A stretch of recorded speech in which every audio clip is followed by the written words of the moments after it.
Hello' guys, মই চিন্ময় আৰু বহুত দিনৰ পিছত আপোনালোকৰ ওচৰত আকৌ এটা ভিডিঅ' লৈ আহিলোঁ। কিয়নো মানে আপোনালোকে জানেই আৰু থাম্বনেইল চাই গমেই পাইছে যে মই কেইদিনমান আগত জুক' ভেলী গৈছিলোঁ আৰু জুক' ভেলীত মানে আমি বহুত এনজয় কৰিছোঁ। আৰু সেইটো কাৰণে মই ভাবিছোঁ যে আপোনালোকক এটা মই ভিডিঅ' বনাই পেলাই দিওঁ, যোনটো ভিডিঅ'ত মানে তাত আমাৰ কিমান কি খৰচ গ'ল, কি গ'ল, সেই গোটেইখিনি ইনফৰ্মেশ্যন আপোনালোকক মই দিবলৈ ওলাইছোঁ ভিডিঅ'টোৰ থ্ৰুৱেদি। চ' ভিডিঅ'টো শেষলৈকে চাওক। মোৰ লগৰ তিনিজন আছে, সিহঁতে আপোনালোকক বুজাই দিব। আমি গাঁৱৰে এটা জেগাত আহি পেলাই বহিছোঁ। ইয়াতে মানে আমি আহিকে কেতিয়াবা কিবা কিবি খাওঁ, আড্ডা মাৰোঁ। চ' ইহঁতকেইটাই ক'ব গোটেই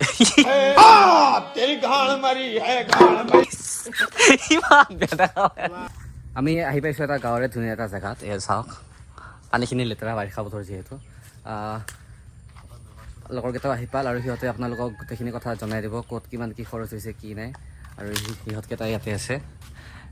প্ৰীতম, ইয়ে মেনেজমেণ্ট, ৰাকেশ বিহাৰী বুলি মাতে, এইফালে বেমাৰী টাইপ আছে, বাঢ়িবাদক ই ধুনীয়া বাঢ়িব যায়।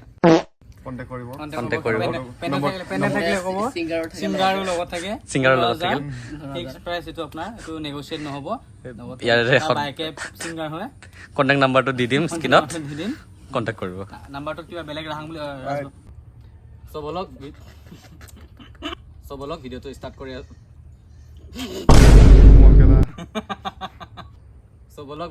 কৰি আছোঁ। এই হৈছে প্ৰীতম আৰু কেমেৰাত আছে ৰাকেশ আৰু তাৰপিছত আছে নিপু। চ' এতিয়া জুক' ভেলীত যিহেতু গৈছিলোঁ, আপোনালোকে গমেই পাইছে, সেইখিনি গোটেইখিনি ইনফৰ্মেশ্যন প্ৰীতমে এতিয়া দিব, ক'ত কেনেকৈ কি খৰচ হৈছে, কি নাই। চ' বলক প্ৰীতমক সোধোঁ এতিয়া। আপোনালোকে যেতিয়া বিছামা ভিলেজলৈ আমি গৈছিলোঁ ঘৰৰ পৰা টমটমত সোণাপুৰ মাৰ্কেটলৈকে, মাৰ্কেটৰ পৰা আৰু গুৱাহাটী গৈছিলোঁ মেক্সিমত। চ' টমটমৰ ভাড়া আছিল আমাৰ 30 টকা, তাৰপিছত মেক্সিমো গুৱাহাটীলৈকে আছিল 40 টকা, আৰু গুৱাহাটীৰ পৰা আমি চিটি বাছত গৈছোঁ ষ্টেচনলৈকে 25 টকাত। চ' আপোনালোকে হিচাপ কৰি এইখিনি কিমানখিনি গ'ল গাঁৱৰ পৰা গুৱাহাটীলৈকে, এইখিনি গম পাই গৈছে। তাৰপিছত টিকেটৰ পইচা আছিল আমাৰ কিমান? অহা যোৱা মিলি 400 টকা। অহা যোৱা মিলি 400 টকা। দেন ষ্টেচনত খোৱা বোৱা অলপ কিবা, সেইটো নিজৰ ওপৰত কথা, কি খায় কি নাখায়। তাৰপিছত আমাৰ ট্ৰেইন আছিলে ৰাতি 8টা বজাত। তাৰপিছত তাত আমি গৈ পালোঁ নেক্সট ডে কেইটামানত? ৰাতি আপোনাৰ 2টা বজাত যাই পাইছোঁ আমি। ৰাতি 2টা বজাত গৈ পাইছোঁ।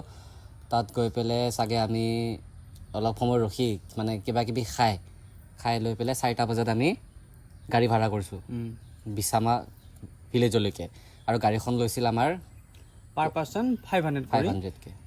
এল্ট' গাড়ী আছিল নেকি? এল্ট' গাড়ী 5জন বহিব পাৰে এখন এল্ট'ত। আৰু আপোনালোকৰ আমি গৈছিলোঁ 10জন। যদি আপোনালোকে গ্ৰুপত যায় তেতিয়াহ'লে খৰচটো আপোনালোকৰ অলপমান কমেই হ'ব, আমাৰ নিচিনা। আৰু যদি বোলে মানে মানুহ কমকৈ যায় তেতিয়াহ'লে আপোনালোকৰ বাজেটটো বেছি হাই হৈ যাব। আৰু তাৰপিছত বিছামা ভিলেজত গৈ পোৱাৰ পিছত তাতে আমি কি কৰিছিলোঁ?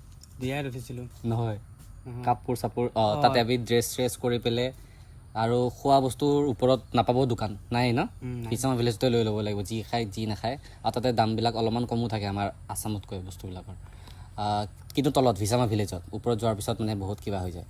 আৰু তাতে যদি আপোনালোকে ৰেইনকোট বাগেৰা লয়, সেইখিনি বস্তু আপোনালোকে মানে মেইন কি বস্তু লাগে সেইখিনি প্ৰীতমে কৈ দিব। মানে তাত গ'লে কাপোৰ পৰা আদি কৰি কি বস্তু দৰকাৰ হয় কওক। যেতিয়া আপুনি বিছামা ভিলেজলৈ পাব, এইটোৱে মাইক ন, বিছামা ভিলেজত পাব, তো আপুনি পোৱাৰ লগতে তাতে ক'ব গ'লে এখন বা দুখনেই দোকান থাকে। সেই এখন আপোনাৰ ভাল দোকান এখন থাকে, তাতে আপোনালোকে আপোনালোকৰ সকলো দৰকাৰী বস্তু সকলোবোৰ পাই যাব। যেনে ধৰি লওক ৰেইনকোট, শ্লিপিং বেগ, আপোনাৰ ট্ৰেকিং বেগ বা ট্ৰেকিং জেকেট, এনেকৈ আপুনি ৰেণ্টত পাই যাব। সকলোবোৰ বস্তু তাতে এভেইলেবল থাকে। বেছি দাম নহয়, আপোনাৰ 100-200 টকা লয়। আৰু প্লাছ আপুনি লাঠি যদি লৈ যাব খুজিছে আপুনি, আৰু যিহেতুকে লাঠিডাল দৰকাৰী হয়, সেইডাল 50 টকা ল'ব আপোনালোকৰ পৰা। আৰু তাতে আপুনি গাইডজন তাৰ পৰাই ল'ব লাগিব, আৰু গাইড লোৱাটো কম্পালচৰি হৈছে। গাইডটো আপোনালোকে যদি 5জনো যায়, 10জনো যায় বা অকলেও যায়, আপুনি গাইড এজন ল'বই পাব। যদি গাইডজন আপুনি যদি ভাবিছে যে জুক' ভেলীত যায় এদিনতে ঘূৰি আহিব, তেতিয়াহ'লে আপুনি তেখেতক গাইডজনক 2000 টকা দিব পাব। কিন্তু যদি আপুনি ভাবিছে যে জুক'ত যায় আপুনি ষ্টে' কৰিব আৰু পিছদিনাখন ৰিটাৰ্ণ হ'ব, দেন আপুনি 3000কে পৰিব। আপুনি যদি 10জন যায় তেতিয়াহ'লে আপোনালোকৰ সকলোৰে পইচাটো ডিভাইড হ'ব, স্প্লিট হ'ব, তো সেইটো কেছ নাই। আৰু আপুনি সেই দোকানখনৰ ওচৰতে আপোনালোকে গোটেইবোৰ তাতে দিয়া থাকে, আৰু সেই গাইডজনে দিয়াৰ যোনখন গাড়ীখন তেখেতৰ লগত কথা পাতি মেনেজ কৰিব। আৰু আপোনালোকৰ পৰা পাৰ পাৰ্চন 200 টকা কৰি ল'ব আপোনাৰ বিছামা অকণমান ট্ৰেকখিনি গাড়ী দি যাব লগা হয়তো তো তালৈকে আপোনাক ট্ৰেকিং পইণ্টলৈকে আপোনালোকক 200 টকাত এৰি দিব আৰু আপোনালোকৰ তাতে টিকেটৰ পইচা ল'ব আপোনাৰ পাৰ পাৰ্চন 150 টকা কৰি আৰু এটা কথা বুজি লওক যে আপোনালোকে যদি ড্ৰোন বা কিবা এনেকুৱা ড্ৰোন উৰাব বুলি ভাবিছে তেতিয়া তেখেতলোকে আগতীয়াকৈ আপোনাৰ পৰা পইচা ল'ব ড্ৰোন উৰোৱা নামত আপোনাৰ পৰা 2000 টকা কৰি ল'ব পাৰ পাৰ্চন নহয় এইটো এটাই পইচা ল'ব 2000 টকা যদি আপোনালোকে ভাবিছে কাৰণ কিছুমানে বহুতে যায়তো ড্ৰোন চ্ৰোন লৈ যায় সিহঁতে সেই বাজেটটো ভাবি নাযায় তো বহুতৰ অসুবিধা হয় আমিও সেই ভাবি গৈছিলোঁ কিন্তু আমাৰ ভাগ্য ভাল যে আমাৰ লগত 1 টকা অলপ বেছিকৈ আছিল তো আমি 2000 টকা দি আমি ড্ৰোনখন উৰাইলোঁ তাৰপিছত আপোনালোকে ট্ৰেকিং পইণ্টৰ পৰা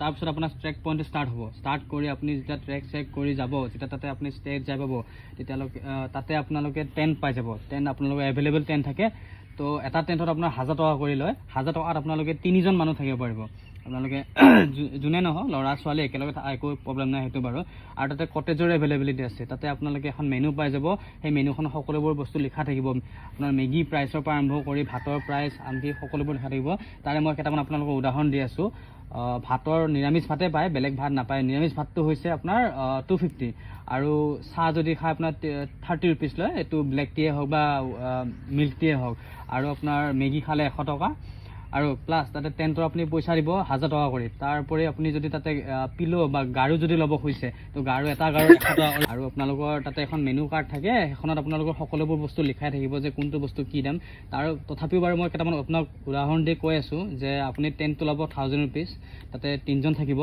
তাৰপিছত আপুনি যদি তাতে পিলো বা গাৰু ব্যৱহাৰ কৰিব হৈছে গাৰু এটা গাৰু আপোনাৰ 100 টকা ল'ব এখন কম্বল যদি আপোনাৰ পুৰণা কম্বল হয় তেখেত পুৰণা কম্বল ল'ব 200 টকা আৰু নতুন কম্বল যদি আপুনি ইউজ কৰিব হৈছে একদম আনইউজ কম্বল হয় তো সেইটো আপোনাৰ পৰা 300 টকা ল'ব আৰু তাতে আপোনালোকে যদি মেগী খাব বিচাৰিছে মেগীৰ দাম হৈছে 100 টকা চাহ দাম হৈছে 30 টকা তাৰপিছত নিৰামিষ ভাতে পায় তাতে নন ভেজটো নাপায় নিৰামিষ ভাত আপোনাৰ পৰা 250 টকা কৰি ল'ব বইল কণী এটা 100 টকা আৰু আপোনালোকে যদি বইল কণী বা আপোনাৰ যিকোনো মানে যদি আপুনি কণী চণী খাব খোজে তো তাতে 100 টকা কৰি ল'ব সেইটো দাম আছে তাতে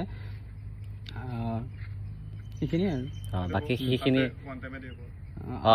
বাকী সেইখিনি আপোনালোকৰ আৰু আপোনালোকে ভাতটো অকল আপোনালোকৰ ৰাতি সময়তে দিব আৰু কি বুলি কয় ভাতটো আপোনালোকৰ অকল ৰাতি সময়তে দিব বাকী ব্ৰেকফাষ্ট টাইমত আপোনাৰ কণী থাকিব ব্ৰেড থাকিব সেইবোৰ এক্সট্ৰা দাম থাকিব ৰাতিপুৱা সময়ত আপোনালোকে বা ইভিনিং সময়ত বা আপোনাৰ দুপৰীয়া সময়ত যদি আপোনালোকে ভাত খাম বুলি ভাবিছে তো ভাত নাপাব ভাত অকল ৰাতিয়ে পাব আৰু বাকী তাৰপিছত যিখিনি বস্তু থাকে সেই বস্তুখিনি তাতে জমা দি আহিবলৈ হৈছে আৰু সেইখিনিয়ে তাৰপিছত আমি ষ্টেচনত আহি গ'লোঁ ৰিটাৰ্ণ বাছ তাৰপিছত আৰু যদি এক্সট্ৰাকৈ থাকিব বিচাৰে অলপ বেছিকৈ পইচা লৈ যাব চ' আপোনালোকৰ যদি গ্ৰুপত যায় দেন 5000ত আপোনালোকৰ হৈ যাব আৰামছে ন জুকো ভেলী দেন যদি মানে আপোনাৰ খৰচৰ ওপৰত মেটাৰ কৰে এক্সট্ৰা বাহিৰা খৰচ নকৰিলে 5000 টকাত আৰামছে হৈ যাব যদি আপোনালোকে আলে বালে মানে যদি এক্সট্ৰা খৰচ কৰে তেতিয়াহ'লে আপোনাৰ 5000তকৈ অলপমান বেছি যাব চ' ভিডিঅ'টো ইমানেই বাই বাই চ' ভিডিঅ'টো এইখিনিয়ে আছিল আৰু ইহঁত দুটা আছিল লাষ্ট কৰিল ওলাবৰ কাৰণে ইফালে